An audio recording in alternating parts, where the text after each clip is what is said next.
Dr. Bettina here from Powerful Practices International, and I'm here today. I want to talk to you a little bit about memory. How much of your day in your practice relies on you remembering the things that you need to do? You know, we often talk to people and they say that in practice, they find the process in practice quite overwhelming. There's a lot of tasks, there's a lot of things to do. And the busier that the practice becomes, the more this volume seems to increase. But I want to talk a little bit about how memory actually works and what some of the pitfalls are in relying on that. There's some interesting studies in the neuroscience field around working memory. So our working memory is that which we use to actually think. It's actually what we use on a day-to-day basis to make those minute-by-minute decisions. And it's been referred to a little bit like a notepad or a scratch pad, something we would have called a jotter at school.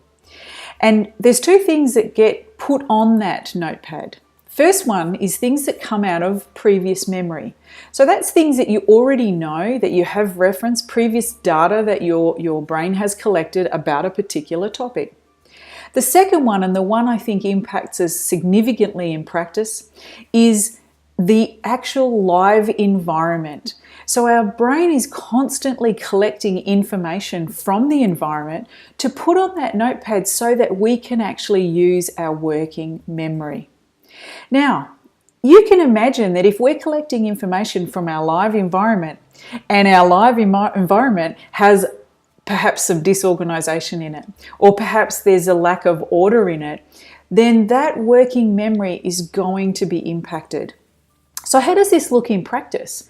Often one of the things that we talk about when we look at retaining clients is that we deliver exceptional service and we also deliver ongoing exceptional service. That means we follow through on the things that we say we're going to do. That means that we do the tasks that we want to do on any given visit, that we have those phone calls, that we create exercise programs, that whatever it is that we commit to doing, that we actually follow through with that.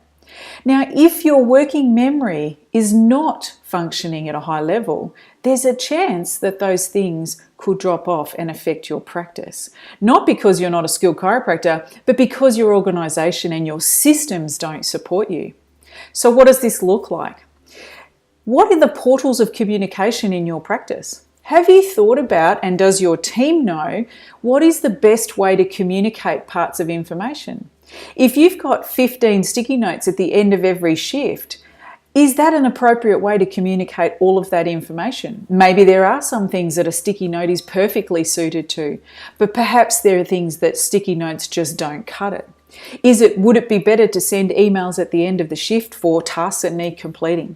Is there another format, another program, another application that needs to be used by your team to make sure that you're not cluttering up that working memory throughout your day and able to actually get everything done that needs doing? Does your team actually understand how important it is for you to stay focused and present within your day or your shift? Is there a system around that? Do you have really clear boundaries around that? So some really interesting things to think about when you do a snapshot of your practice. So do that today. Sit down at your next team meeting and talk about what's the best way. Does everything have a place, and does every place have a thing that belongs there? Does everybody know what the best way around that is, so that there's a very clean, clear system so we can have the sharpest working memory and therefore deliver exceptional care and quality to our clients. Hope this has been helpful. See you soon, and can't wait to hear about how you apply these systems.